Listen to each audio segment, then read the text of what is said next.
네, 소프트웨어공학 세 번째 시간. 지난 시간에는 우리가 그 소프트웨어 프로세스에 대해서 공부했는데, 오늘 이번 시간에는, 요구를 분석하는 방법에 대해서 배우기로 하겠습니다. 그리고 참, 우리 교과서에 보면 지금, 1장에 소프트웨어, 또 소프트웨어공학 개요가 들어가 있고, 2장에 프로세스가 들어가 있고, 3장에는 뭐가 들어가 있죠?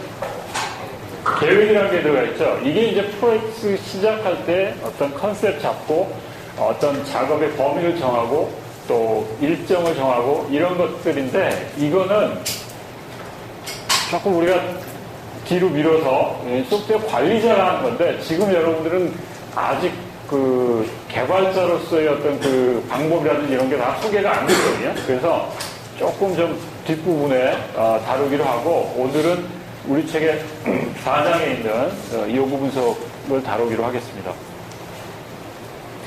오늘 시간에 배우는 주제는 크게 두 가지예요. requirement라는 게 뭔지, 요구라는 게 뭔지를 정확히 알아둬야 이 다음에 여러분들이 요구를 찾아낼 수 있겠죠, 그죠? 그래서 이 다음에 어떤 시스템을 여러분들이 개발한다 볼 때 이게 요구가 될 만한 건지 안 될 건지를 좀 판단할 수 있어야 되고, 그 다음에 이 요구가 어디에 어떤 타입에 해당되는 건지. 타입은 두 가지밖에 없어요. 기능적인 요구하고, 그 다음에 기능 외적인 거. 기능 외적인 건 많은데 그걸 그냥 뭉뚱그려서 우리가 비기능적, non-functional한 요구라고 합니다.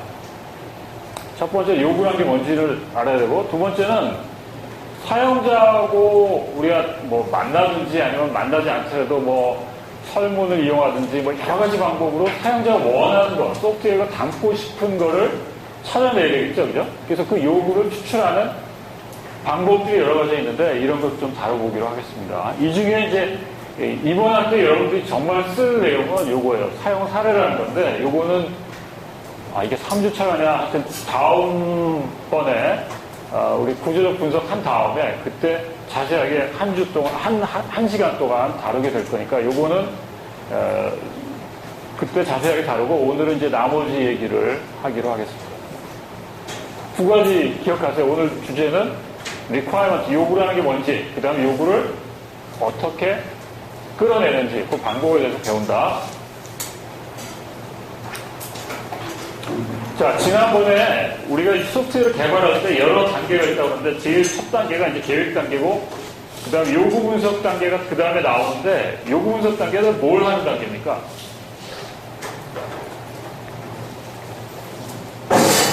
우리 지난번에 집을 짓는 거를 비유했었죠, 그죠? 그래서 요구 분석 단계는 집을 진짜 블럭을 올리고 시공하기 전에 뭔가 뭘 해보는 단계예요, 요구 분석.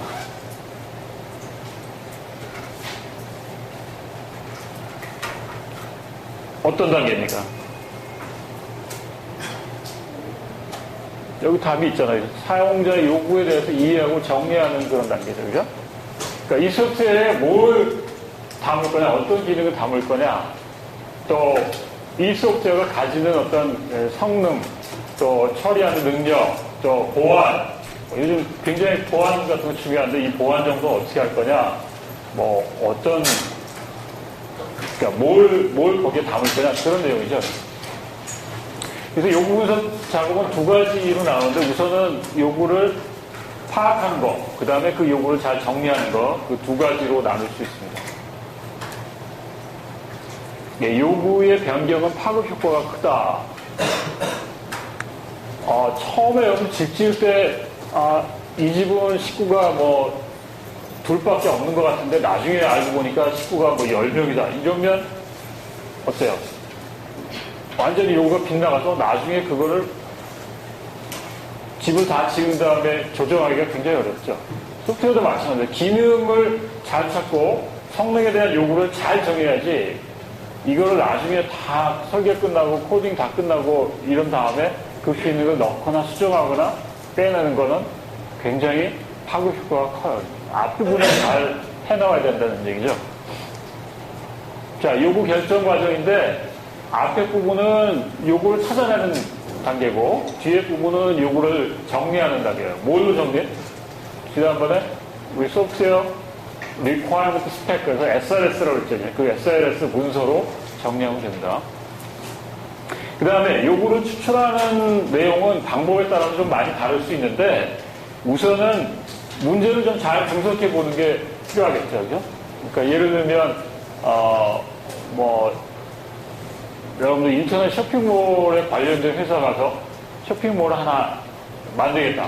그러면 그 쇼핑몰에서 어떤 물건을 다루고 있고 그 물건을 팔 때는 어떤 과정으로 팔고 있고 뭐 결제는 어떤 식으로 일어나고 있고 이 시스템하고 다른 거하고 연동을 어떻게 돼야 되고 뭐 이런 여러 가지 문제의 자세한 거를 좀 파악해야 되겠죠. 그죠? 그래서 문제를 찾아서 좀 나름대로 좀 정리를 해보고 이 정리 단계는 복잡하게 정리할 필요 없어요. 그냥 간단하게 그 핵심 되는 내용만 자기가 이해하는 걸로 정리하면 돼요. 그 다음에 이제 이 요구를 추출해서 이제 정리하기 전에 이제 이 요구가 타당한지 뭐 이런 걸 프로토타이핑으로 만들어서 한번 타당성을 검토해도 괜찮겠죠. 그죠? 이거는 뭐 있을 수도 있고 없을 수도 있는 그런 단계인데 하여튼 이 앞부분은 요구를 찾아낸다. 근데 이 앞부분에 이제 문제를 정의하고 찾아낼 때 아까 여기 설명한 뭐 관찰이라든지 인터뷰, 브레인스토밍, 프로토타이핑 사용 사례 이런 것들이 여기에 쓰일 수 있다는 거죠. 이 단계.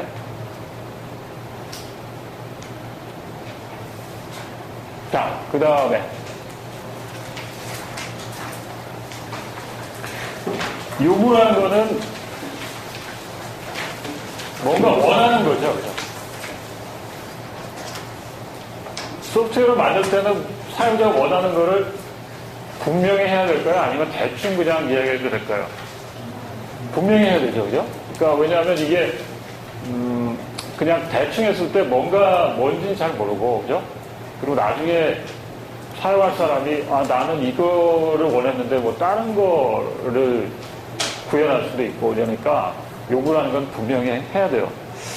근데 우리 문화가 이제 일의 진행을 빨리 하고 남보다 굉장히 열심히 하고 뭐 밤새워서 하고 결과가 빨리 나오는 건 좋은데 이 정확한 요구를 잘 제시 안 하는 문화는 우리 소프트웨어 IT 분야에서는 빨리 고쳐줘야 돼요. 이것 때문에 문제가 되고 그 비용의 손실이 굉장히 크거든요. 우리가 좀 그런 면이 있는 것 같은데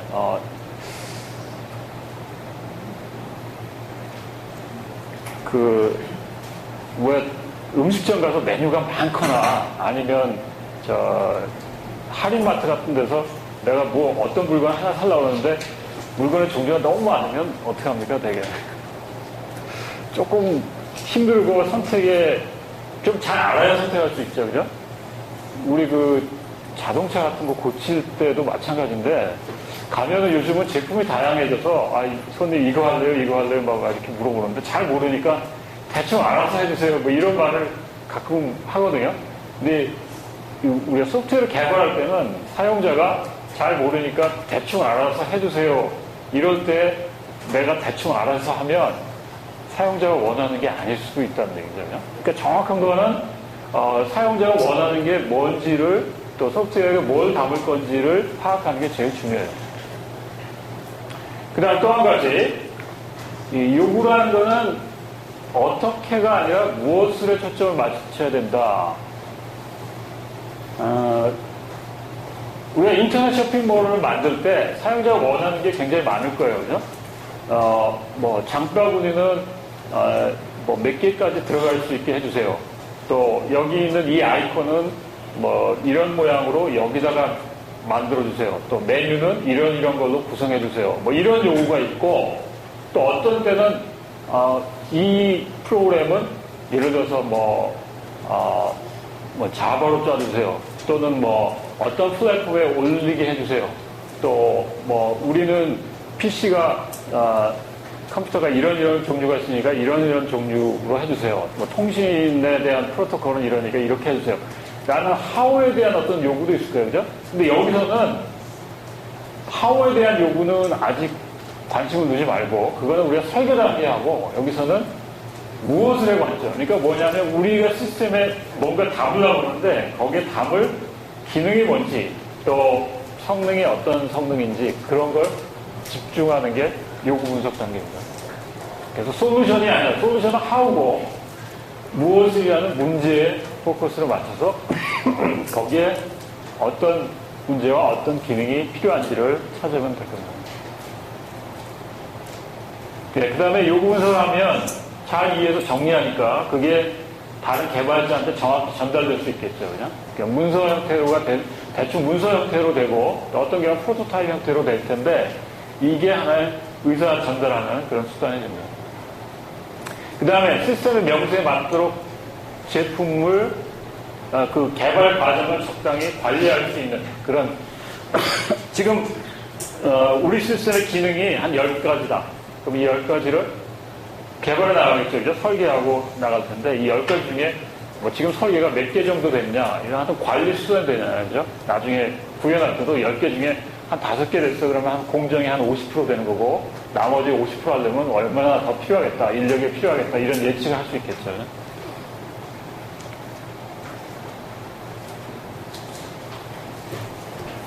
자, 그래서 요구라는 거는 우리가 사용자가 원하는 건데 그 원하는 것 중에 그 소프트웨어에 뭘 담을 거냐 그런 내용이 요구다. 자, 두 번째는 이제 요구의 종류인데 요구의 타입은 기능적인 요구도 있고 또 GUI에 관련된 요구도 있고 성능에 대한 거, 신뢰성, 뭐 확장성 뭐 이런 여러 가지가 있어요. 뭐 GUI는 뭐 유저 인터페이스 요구니까 아까 얘기했던 것처럼 뭐 메뉴는 이런 모양으로 어디에다 만들어달라 어떤 메뉴를 해달라 이런 거겠죠. 그냥? 성능은 뭘까요? 성능. 대개 사용자가 여러분들이 만약 사용자가 되는 경우도 있으니까 만약 소프트웨어를 개발한 사람한테 성능은 이렇게 해주세요 할 때 어떻게 얘기할까요?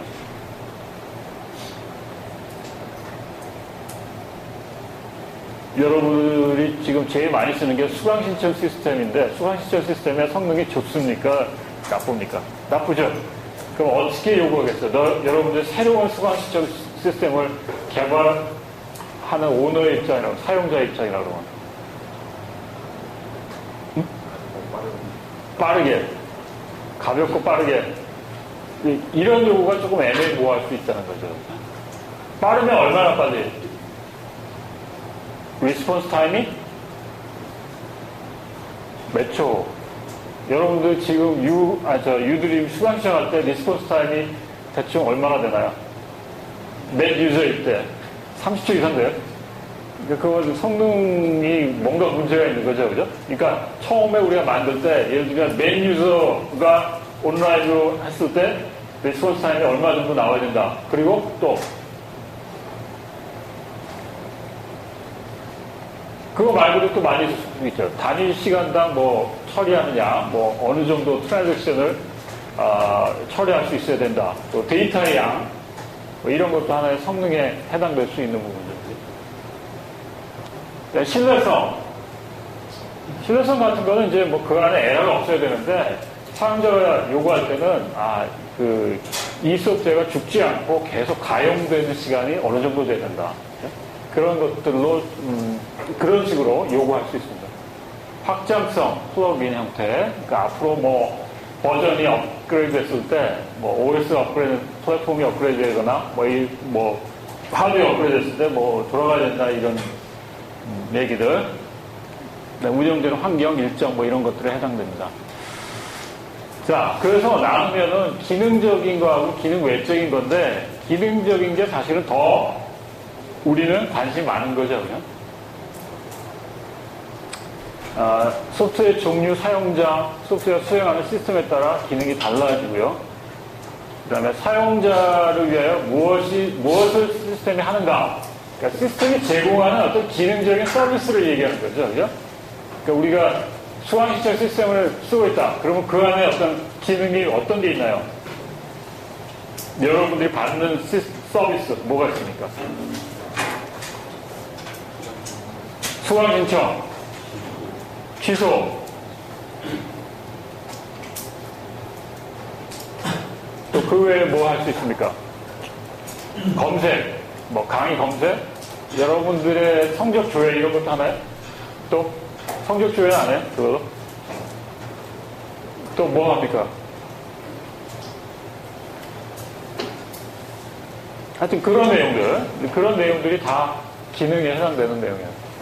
그 다음에 기능 외적인 거는 아까 얘기했죠. 성능, 응답시간, 처리량, 신뢰도, 보안성, 운용에 대한 어떤 제약들, 그 다음에 투자에 대한 어떤 한계, 이런 게 다 사용자가 어떤, 그 요구하는 어떤 제한 조건들입니다.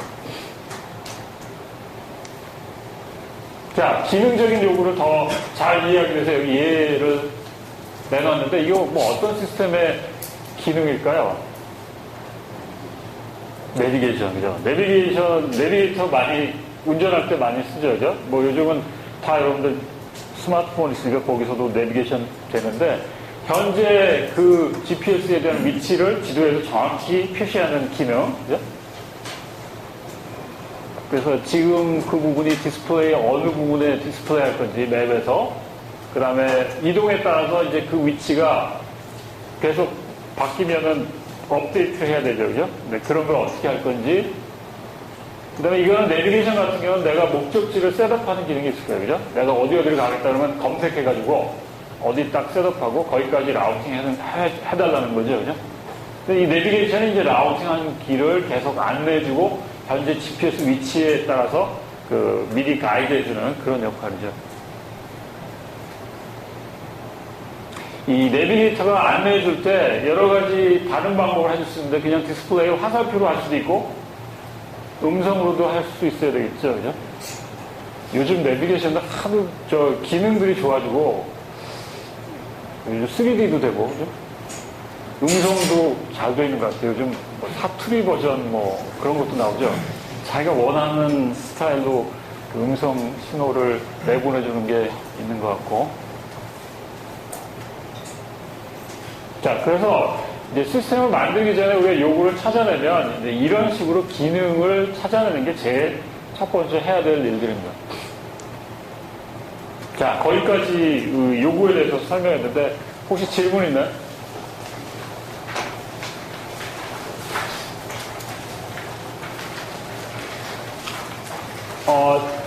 아까 내가 예를 들었던 그 인터넷 쇼핑몰을 여러분들 하나 만든다. 백화점 쇼핑몰도 좋고, 또 뭐, 오픈마켓도 좋고, 뭐, G마켓이나 뭐 이런 마켓도 좋고, 뭐, 알라딘이나 예스24나 뭐 그런 책방에 대한 것도 좋고, 그런 인터넷 쇼핑몰을 만든다면 이런 요구, 기능이 어떤 게 필요할까요? 그 기능의 종류도 중요하지만 이 기능의 수준, 또 잘 적당히 맞추는 게 좋아요. 그래서 여러분들 좀 대답하는 게 여기서 얘기하는 기능에 해당되는 건지 아니면 수준에 적합한지 덩어리에 적합한지를 내가 판단해 줄 테니까 한번 생각나는 대로 한번 해보세요. 인터넷 쇼핑몰을 만든다. 무슨 기능이 있어야 돼?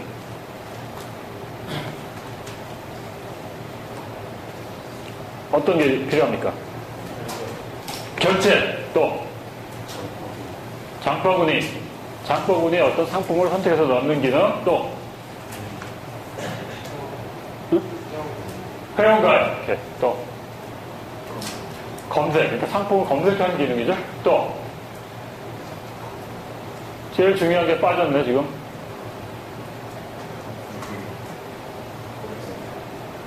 응? 고객 선택?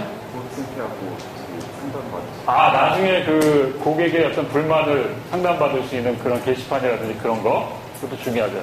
지금 결제 얘기했는데 결제 전에 필요한 거 뭐 없습니까? 지금 장바구니 얘기는 기능이 정확히 얘기하면 어떤 상품을 장바구니에 넣는 것까지만 되거든요. 상품 등록. 그거는 이제 사용자 입장이 아니라 이제 그 쇼핑몰 운영하는 입장에서 그런 상품 등록하는 것, 관리하는 것도 필요하겠고, 또 주문. 그러니까 이거를 정할 때도 이 주문 안에서 결제까지 다 포함할 수도 있고 따로 뗄 수도 있는데 이거는 나중에 각 기능들의 어떤 덩어리가 너무 어떤 건 크고 너무 작은 건 별로 안 좋아요. 나중에 우리가 이걸 가지고 뭐 다이어그램 같은 걸 그릴 텐데 하나는 커지고 하나는 작아지면 나중에 이제 설계하고 코딩할 때도 적절히 시스템이 이 균등 분할이 안 되고 너무 이제 언밸런스하게 되거든요. 그러면 나중에 일 시키기도 그렇고 나중에 메인테넌스 하기도 굉장히 골치 아파져요. 그러니까 첫 번째 덩어리가 좀 비슷해져야 돼요. 지금 얘기한 것도 어떤 건 굉장히 커요. 예를 들면 결제하는 건 굉장히 작을 수 있고, 아까 상품 등록하는 거 이거는 카테고리별로 나눠서 뭐 뿌려주는 것까지 다 포함한다면 굉장히 크죠, 그죠? 이런 걸 적절히 나눠서 만약에 굉장히 그러니까 이걸 스텝 바이 스텝으로 큰 덩어리 나누고 그 덩어리 안에서 또 이렇게 작게 나눌 수도 있습니다. 기능에 대한 감이 옵니까? 기능 요구에 대한 감이? 이걸 여러분들 프로젝트에서 어떤 문제를 다룬다면 처음에 그 기능을 찾아보는 것부터 할 거거든요. 오늘 시간이 좀 되니까 또 다른 얘기를 봅시다. 여러분 휴대폰에 소프트웨어를 개발한다. 그러면 어떤 기능이 있어야 돼요? 휴대폰 많이 써봤을 테니까 뭐 스마트폰도 좋고 피처폰도 좋고 그 안에 여러분들이 이 어떤 기능을 찾아낸다고 그럴 때 기능이 될 만한 거. 통화, 전화 걸기, 문자만 그러니까 되게 이제 기능 써오라 그러면 그렇게 딱 문자만 이렇게 쓰면 이게 문자를 받는 거를 얘기하는 건지 문자를 보내는 걸 얘기하는 건지 그걸 다 포함한 건지 잘 모르거든요. 그게 굉장히 정확하게 써야 돼요. 문자 그러면 문자 받기, 문자 보내기는 조금 다른 기능으로 나눠주는 게 좋겠죠. 그 안에 소프트웨어 기능이 달라요, 사실은. 자, 문자 보내기, 문자 받기 또 전화번호에 대한 그 전화번호 그러니까 전화번호에 뭐 추가하고 검색하고 다 지금 포함해서 한다 그러면 전화번호 뭐라 그럴까 관리라고 그럴까 뭐 하여튼 그런 거. 그 다음에 알람 기능이죠. 네. 지금 여러분들이 보는 어떤 메뉴에서 보는 것들이 처음에는 그게 없었던 거예요. 아무 시스템도 아직 개발 안 돼 있다 그러면 그런 거를 찾아내서 결국 이렇게 뭉쳐진 게 지금 여러분들 휴대폰에 있는 적당히 잘 만들어진 메뉴가 거기에 해당되는 것들이에요. 큰 기능이 있고 그 밑에 작은 기능들이 있고 그런 거죠. 그죠? 근데 처음에 우리가 소프트웨어가 만들어진 거 보면 기능 찾기 쉬운데 아무것도 안 해본 거는 하기가 어려울 수 있고 창의력이 여러분이 많이 필요합니다. 자, 혹시 이런 얘기 들어봤나요?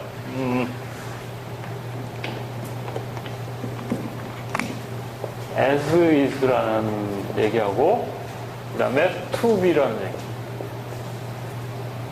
이거 무슨 얘기일까요? 우리 IT 쪽에 일하는 사람은 이런 얘기를 무지하게 많이 쓰거든요. as is는 뭘 뜻할까요?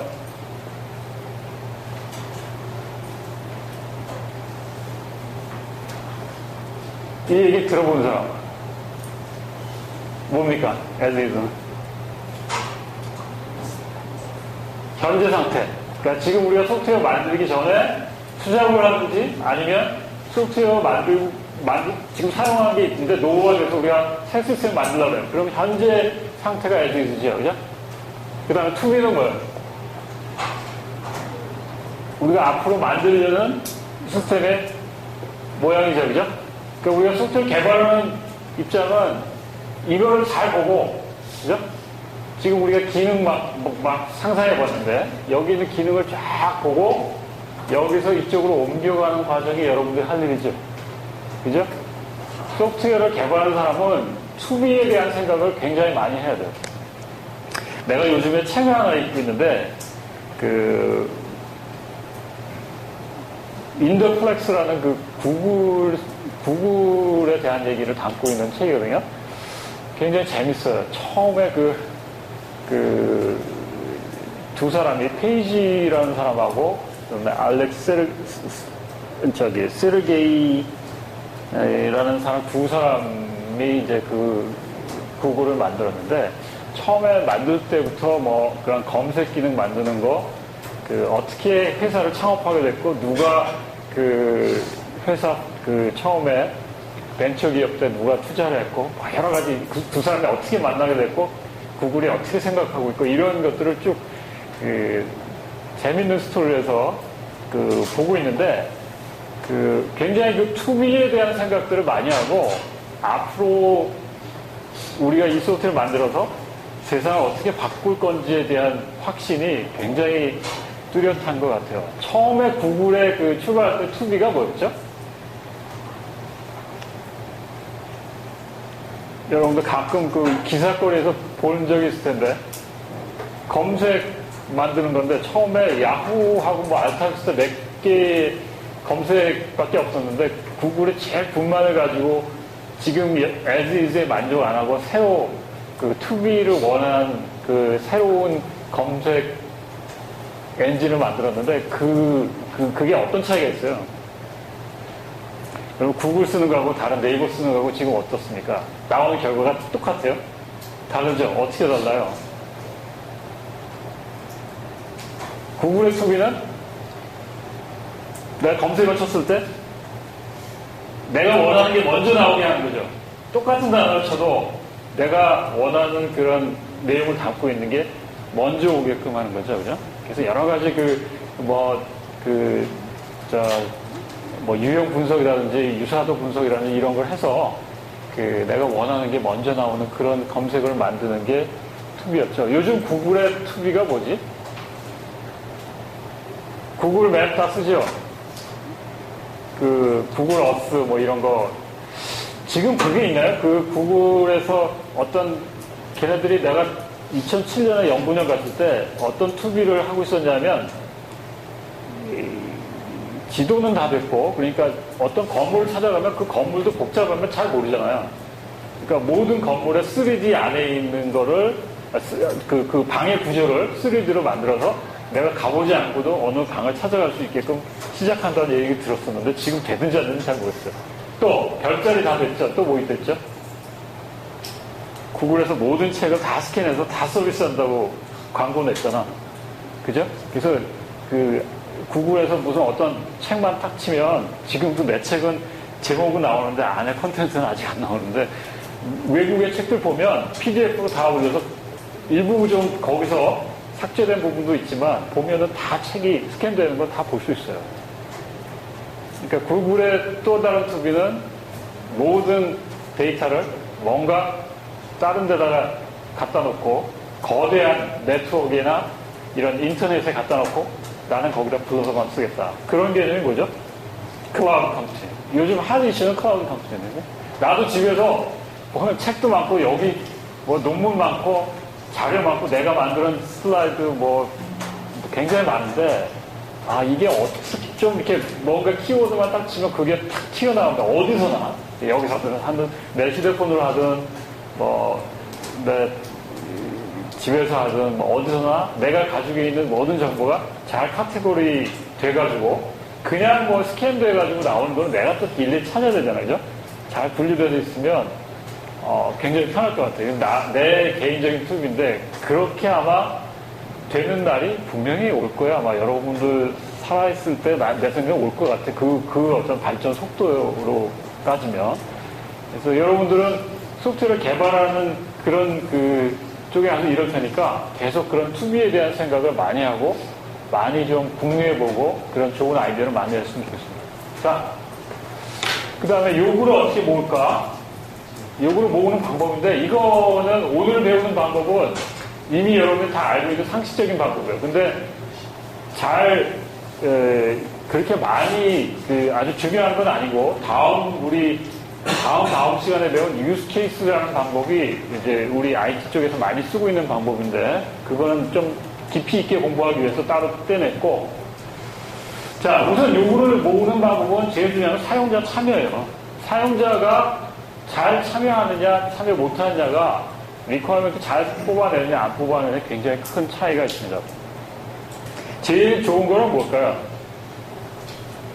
여러분들 이 다음에 IT 쪽에 일하면서 소프트웨어 개발하는데 다른 데 파견 나가서 뭐 일을 한다. 또는 뭐 어떤 기관을 위해서 내가 소프트웨어를 만든다. 그럴 때 사용자하고 제일 리퀘어리먼트 잘 뽑아낼 수 있는 방법.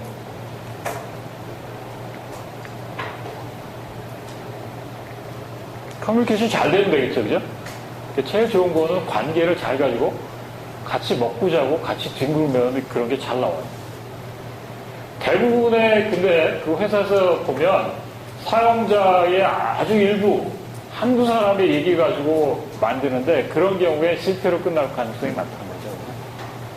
엔드 유저를 쉽게 만날 수 있고 같이 머리를 맞대고 잘 의사소통할 수 있으면 사용자가 원하는 걸 잘 꺼낼 수 있어요. 우리 학교에 그 유드림 할 때 여러분들 혹시 그 설문지 같은 거 인터넷에서 해봤나요?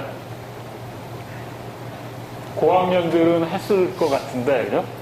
그런 설문을 해도 좋고, 또 가서 만날 수도 있고, 그래서 사용자를 가능하면 많이 의견을 들어보는 게 좋은 시스템 만드는 그런 방법이 될 수 있습니다. 네, 고객과 함께 일하면 관계가 좋아야 되고, 개발 속도가 높일 수 있고, 예상되는 개발 속도를 향상시킬 수 있고, 고객이 원하는 것이 무엇인지, 고객이 원하는 것이 무엇인지 항상 아는 건 아니다. 우리가 보통 IT 쪽이 아닌, 전공이 아닌 사람들은 잘 문의하지 않으니까 이 소프트웨어 어떻게 개발될지를 정확하게 요구를 주는 경우가, 그렇게 많지 않아요. 그러니까, 알아서 해주세요. 이런 말을 많이 할 수 있거든요. 근데 어떤 경우가 있냐면, 사용자는 처음에 우리가 요구를 찾아낼 때, 인터뷰할 때는 이런 요구를 했는데, 소프트웨어를 막상 개발하고 보여줬더니, 그게 아니다. 나는 내가 원하는 게 다른 거다라는 말을 할 수도 있겠죠. 그리고 잘 모를 수도 있고. 그러니까, 방법은 두 가지인데, 사용자한테 잘 인포메이션 줘가지고, 원하는 게 뭔지, 샘플 보여주든지, 아니면 공부하게 하든지, 아니면 이렇게 같이 그림을 그려보든지, 아니면 프로토타입 만들어서 보게 하든지 해서 사용자가 원하는 걸 정확히 찾아내고, 그거를 리퀘어먼트 끝나는 단계에 잘 정리해서 그거에 대해서 서로 합의를 하면 좋겠죠. 그러니까 그 이후에는 리퀘어먼트를 고치거나 수정하거나 이러지 못하게. 원하는 바를 알지 못하면 시간이 지나면서 요구가 변한다. 사실 우리가 리퀘어먼트는 개발 시점에 한 거하고 뒤에 가면 굉장히 많이 바뀌어요. 내가 어디 가서 강의하면서 이렇게 기업체에서 물어봤더니 이 휴대폰 같은 소프트웨어도 미니멈 30%는 처음에 시작할 때 리퀘어먼트가 뒤에 설계 끝나고 뒤에 가면 갈수록 한 30% 정도는 바뀐다고 그러거든요. 그러니까 우리가 리퀘어먼트를 만들 때 그 바뀔 걸 대비해서, 또 설계할 때도 대비해서 아주 플렉서블하게 융통성이 있게 만드는 게 굉장히 중요합니다. 자, 리퀘어먼트 찾아내기 위해서 하는 질문들인데, 분석 대상이 누군가, 업무를 누가 하는가, 이 나는 사용자가 누군가, 관계자 누군가, 이 사람들이 결국은 사용할 사람들이니까, 리퀘어먼트 잘 꺼낼 수 있는 사람이 누군가, 그 다음에 현재 상태가 뭔가, 여기 아까 as is라고 그랬는데, 지금 상태의 어떤 문제, 가려운 거, 그죠? 우리가 개선할 만한 점, 이런 걸 찾아보고, 언제 돼야 되나, 어떤 환경에 돼야 되냐, 새로운 시스템 왜 보유하게 됐나, 또 어떻게 작동할 건가, 이런 것들에 대한 질문에 답을 찾아보면, 그 답 안에 우리가 원하는 리퀘어먼트들이 다 숨어 있다는 거잖아요. 그래서 요구를 추출하면, 그냥 기능이 예를 들어서 10가지 찾아냈으면 그 10가지를 그냥 다 처음부터 똑같은 중요도로 하지 말고 우선순위를 좀 정하는 게 좋아요. 아주 필요한 거, 이 시스템에 이게 아니면 안 꼽는 찐빵이 되든지 아니면 굉장히 중요한 기능이다. 그러면 이거는 꼭 들어가야 될 거고, 또 요망은 되나 꼭 필요한 건 아니다. 이거는 일정이 급하면 급한 거 먼저 하고 좀 덜 중요한 건 나중에 할 수도 있고, 그죠? 그 다음에 요구로 판단되나 제외될 수도 있는 거. 그러니까 세 단계로 나누든 아니면 5개 단계로 나누든 여러 단계로 그 중요도를 표시를 해두고 나중에 작업할 때도 그 우선순위에 따라서 조정하는 게 좋습니다. 요구를 찾아낼 때는 여러 가지 정보로 동원해서 발주자한테 직접 요구를 들을 수도 있고, 현재 시스템을 분석해 볼 수도 있고, 지금 쓰고 있는 어떤 수작업의 문서 같은 걸 볼 수도 있고요. 그 다음에 여기 도메인 모델이라는 거는 내가 개발하려고 하는 어떤 분야의 지식들, 예를 들면 은행에 관한 소프트웨어 내가 만든다. 은행에서 대출이 어떻게 일어나고, 뭐, 예금이 어떻게 일어나고, 종류가 뭐가 있고, 이자율은 어떻게 계산하고, 뭐, 이런 것들에 대한 지식을 우리가 도메인 모델이라고 얘기합니다. 현재 상황에 대한 모형, 또, 기타, 재사용 가능한 어떤 요구, 이런 것들이 다 요구에 어떤 입력이 될 수 있는 그런 부분입니다.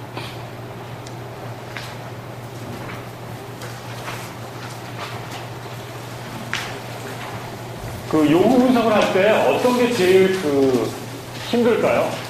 어떤 때?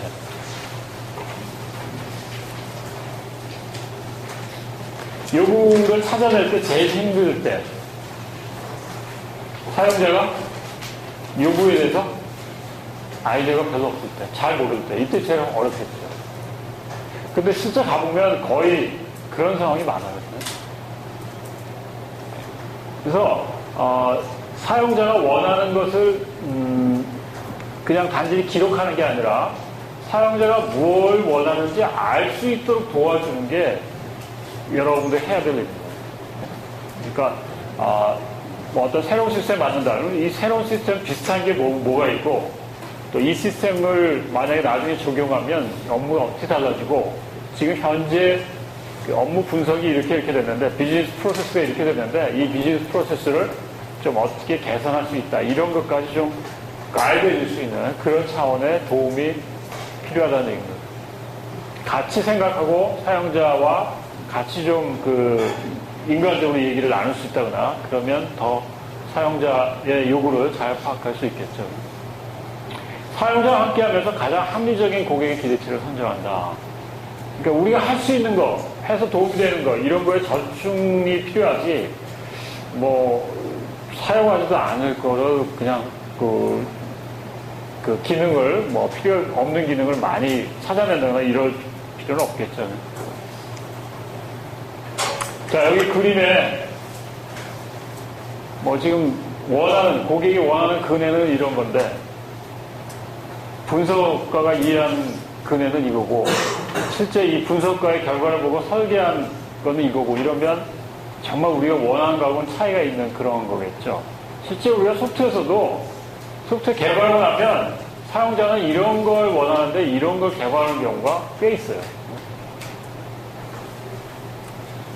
대표적인 게 이제 뭐 많이 있지만 그래도 여러분 워드 프로세스 쓰거나 아니면 소프트웨어 쓸 때 그 중에 기능 중에 거의 100이면 100 다 씁니까? 굉장히 필요 없는 부분 많이 들어가 있는 거 많이 보죠, 그냥. 근데 그런 것도 어떠면은 이런 차이라고 할 수 있을 거예요, 그냥. 그러니까 제일 좋은 거는 고객이 원하는 걸 정확히 해서 정확히 만들어주는 건데 중간 단계에서 이게 제대로 맞는지를 계속 확인하면서 개발해 나가는 게 중요하다. 자, 항공권 예매에 대한 시스템인데 항공권을 예매한다고 할 때 기능들. 예, 항공편 탑승객 예약을 입력하는 거. 이거는 기능적인 요구죠, 그죠? 이건 뭘까요? 티켓과 리포트에 어떤 정보가 표시될 건가? 예, 이것도 기능적인 거예요. 근데 화면 출력이니까 디스플레이 하는 그런 거고, 또 요금 계산하는 방법은 이거는 기능적인 거예요, 기능 외적인 건가요? 기능적인 거죠, 그죠?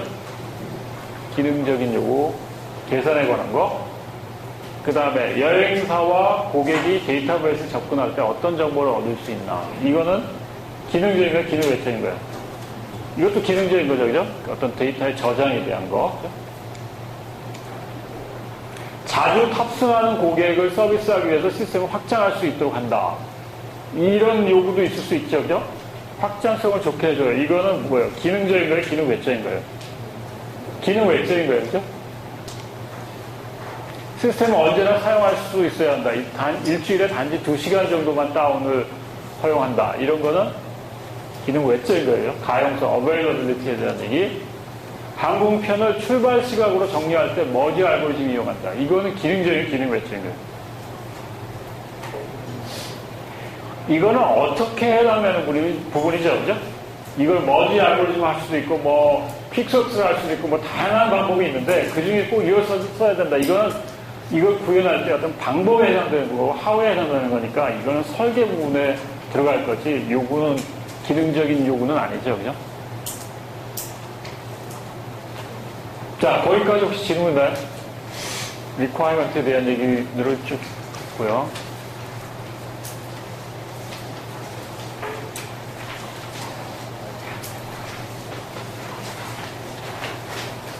자, 그러면 요구 추출 방법에 대한 거를 하고 마치도록 하겠습니다. 자, 사용자의 요구를 찾아내는 방법, 관찰. 관찰은 뭘까요? 관찰.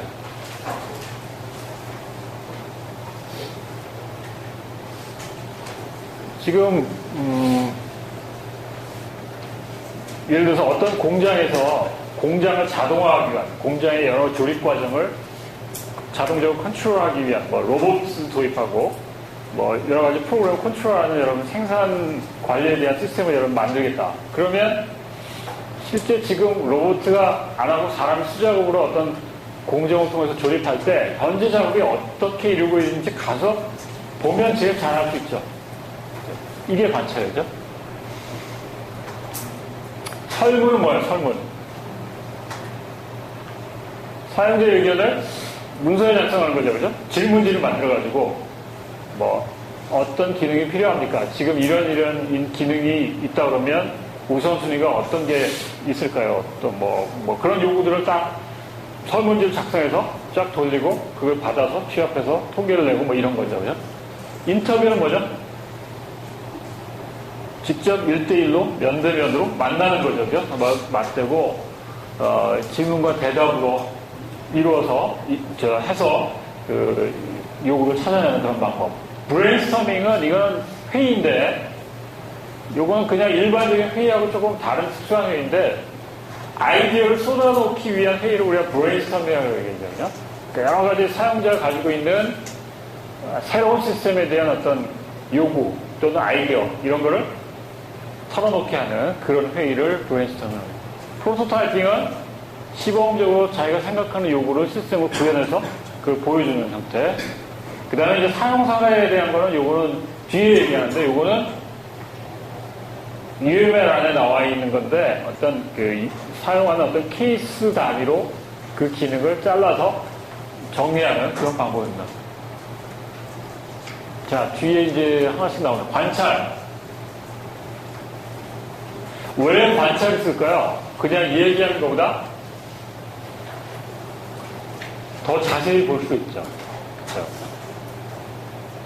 잠재적인 사용자가 수행하는 복잡한 일, 혹시 말로 했을 때는 빠질 수 있잖아요. 그죠? 은행에서 예를 들면 어떤 거래가 일어나는데 그 거래를 말로 하는 것보다 실제 거기 창구에 와서 무슨 정보를 써서 무슨 정보가 어디에 저장되고 돈이 어떻게 나간다는 걸 해서 관찰해 보면 쉽게 우리가 파악할 수 있죠. 그래서 이 관찰할 때는 자기가 본 게 정확하지 않을 수도 있어요. 그죠? 그리고 빠뜨린 게 있을 수도 있으니까 비디오 촬영 같은 걸 해가지고 나중에 계속 보고 분석할 수 있습니다. 이 관찰 같은 거는 계속 앉아 있어야 되고 내가 특정한 시점에 가 있어야 되니까 시간 같은 거 노력은 많이 필요하겠죠. 인터뷰. 인터뷰에서 제일 중요한 게 뭘까요? 여러분 혹시 뭐 여기 기사 쓰기 위해서 인터뷰 해본 사람 있나? 혹시? 인터뷰에서 뭘 준비해야 되죠? 질문을 준비해야 되죠. 질문지를 잘 작성하는 게 굉장히 중요해요.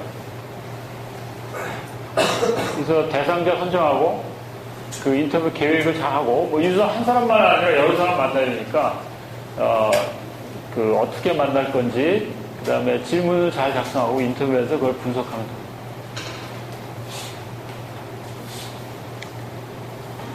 예, 인터뷰 준비는 가능한 구체적인 설명, 그 다음에 관련자들에 대한 시스템에 대한 비전. 그러니까 이게 바로 이제 투비죠, 그죠? 그러니까 사용자가 생각하는 앞으로 개발될 시스템의 모양, 모습, 비전, 이런 거를 물어봐야 되겠죠, 그죠? 사용자가 가지는 어떤 아이디어, 개선할 수 있는 그런 아이디어죠, 그죠? 그 다음에 어떤 솔루션, 그 다음에 다른 정보. 그러니까 이 사람이 리퀘어먼트를 잘 모르면 혹시 그 리퀘어먼트 잘 알만한 다른 유저가 없는지 그 다음에 이제 인터뷰할 때 그냥 말로만 하지 말고 그 시스템의 모습을 그림으로 스케치해 본다든지 이런 것도 굉장히 좋은 방법이 될 수 있습니다. 네, 그 다음에 브레인스토밍. 예, 되게 브레인스토밍 할 때는 한 사람이 하지 않아요. 이게 여러 그 고객이 그 사용자 중에 아주 그 사용 시스템에 대해서 많이 알고 있고 아이디어가 있을 만한 사람들 이렇게 집단으로 모아가지고 우리가 보통 회의는 되게 어떻게 하죠? 회의는 일반적인 회의. 어떤 안건이 있어가지고 그 안건에 대해서 의견을 묻고 뭐 대립되면 투표를 해가지고 의견을 결정하죠. 브레인스토밍은 이거는 결정하는 회의가 아니라 뭐예요? 아이디어를 쏟아놓는 회의예요. 그죠? 그러니까 특히 우리가 회사 가서 그런 우려를 범할 수 있는데 회사 가면 어떻게 돼 있어요? 우리 국내 회사 같은 경우에 동료 이 수평 관계보다는 수직 관계가 굉장히 조금 좀 많이 돼 있어가지고 일반 사원이 얘기하는 리퀘어먼트하고 사장이 얘기하는 리퀘어먼트는 그 중요도를 달리 볼 수 있죠. 이러면 안 돼요. 브레인스토밍에서는 가능하면 그 직종에 관계없이 어떤 직위에 관계없이 좋은 아이디어를 다 끌어낼 수 있는 그런 회의가 좋은 브레인스토밍입니다.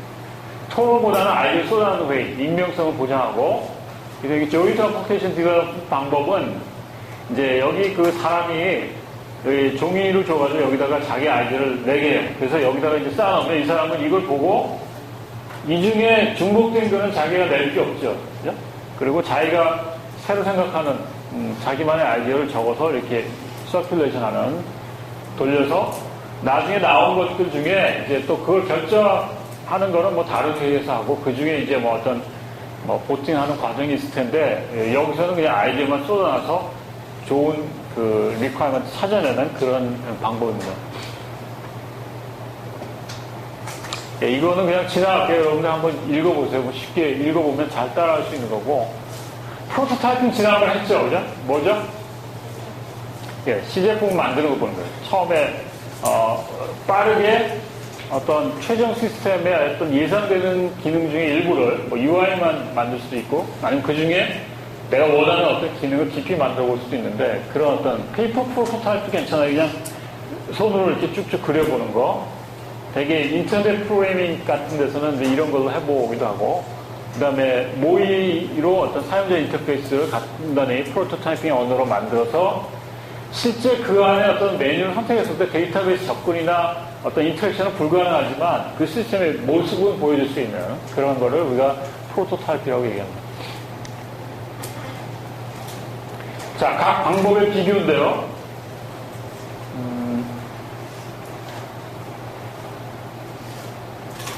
아까 우리 그 앞에 표에 그 특징이 있는데 관찰이라는 거는 감춰진 문제 잘 드러날 수 있다는 데 강점이 있어요. 그러니까 리퀘어먼트 굉장히 심도 있게 깊이 있게 찾아낼 수 있는 거죠. 그죠? 설문은 좀 깊이 있게 못 찾아요. 여러분들 설문지 잘 대답해요.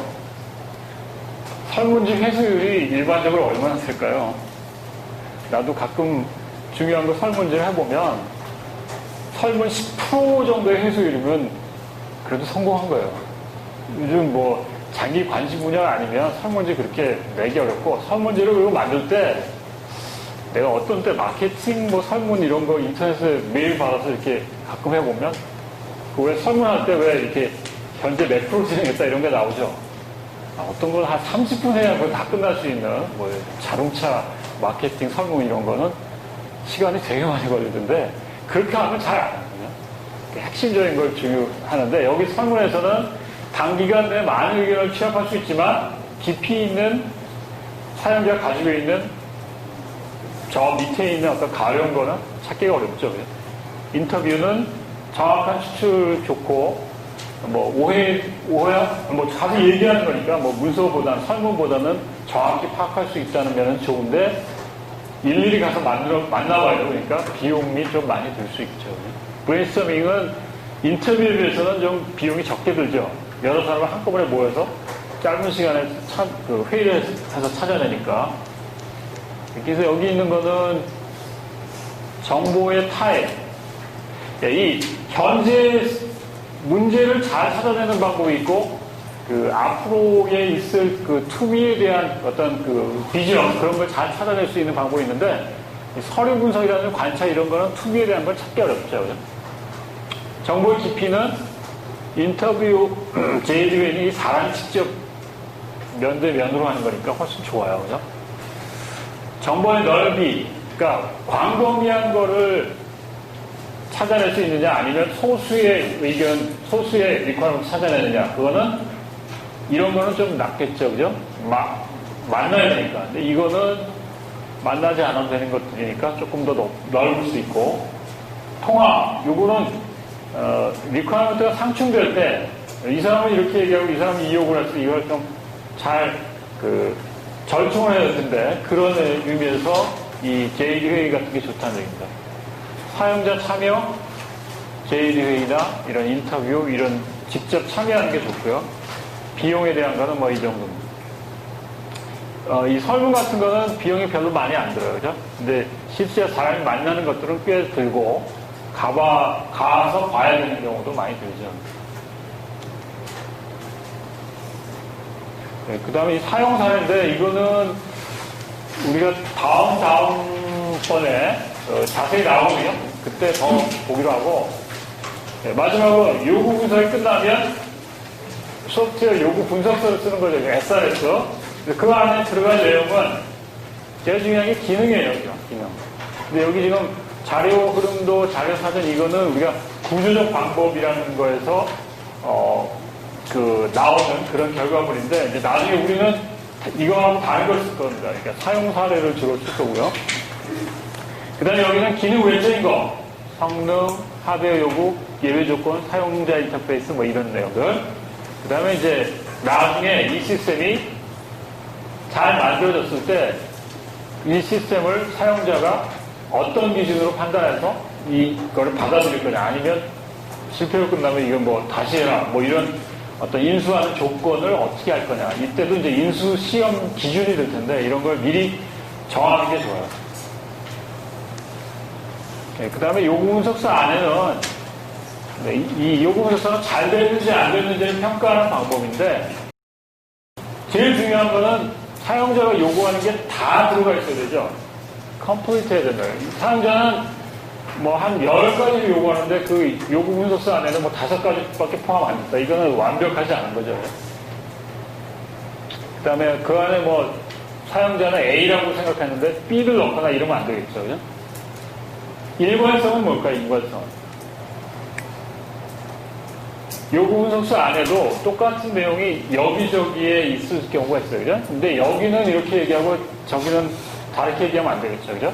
그러니까 같은 내용이 모두 다 일관된 같은 형태로 되어 있어야 되고, 명확해야 되고, 그러니까 기능을 어떤 사람은 이걸 보고 A라고 해석하는데 어떤 사람은 B라고 해석할 수 있는 애매모호한 거는 안 좋겠죠. 정확하게, 예를 들면 아까 주문 그랬으면 뭐 어디서부터 어디까지 주문을 얘기하는 건지, 결제까지 포함하는 건지 안 하는 건지, 이렇게 그것만 딱 보면 알 수 있게 기능적이어야 되고, 그 다음에 이게 맞았는지 틀렸는지 검증할 수 있어야 되고, 그 다음에 추적할 수 있어야 되는 건 뭐냐면, 나중에 이 요구 명사서에 있는 내용을 뒤에 설계 단계나 아니면 코딩 단계에서도 쉽게 그거를 찾아볼 수 있어야 돼요. 그러려면 우리가 요구 분석서 쓸 때 목차 쓰는 것도 중요하지만, 기능 앞에 어떤 기능의 고유번호 붙이는 것도 굉장히 중요해요. 그래서 뭐 나중에 코딩 했을 때 이 부분은 기능에 어떤 거에 해당되는 거다라고 말로 쓰는 것보다 기능 몇 번 기능에 해당되는 거다, 이렇게 하면 쉽게 우리가 추적할 수 있겠죠. 쉽게 변경할 수 있어야 된다. 요구 분석서 같은 건 대개 우리가 워드로 작성하는데, 워드로 쓰면 나중에 수정할 때도 쉽고, 그리고 그 수정한 거를 잘 기록으로, 히스토리로 남겨둬야 돼요. 자, 질문. 오늘 요구 분석에 대해서 질문.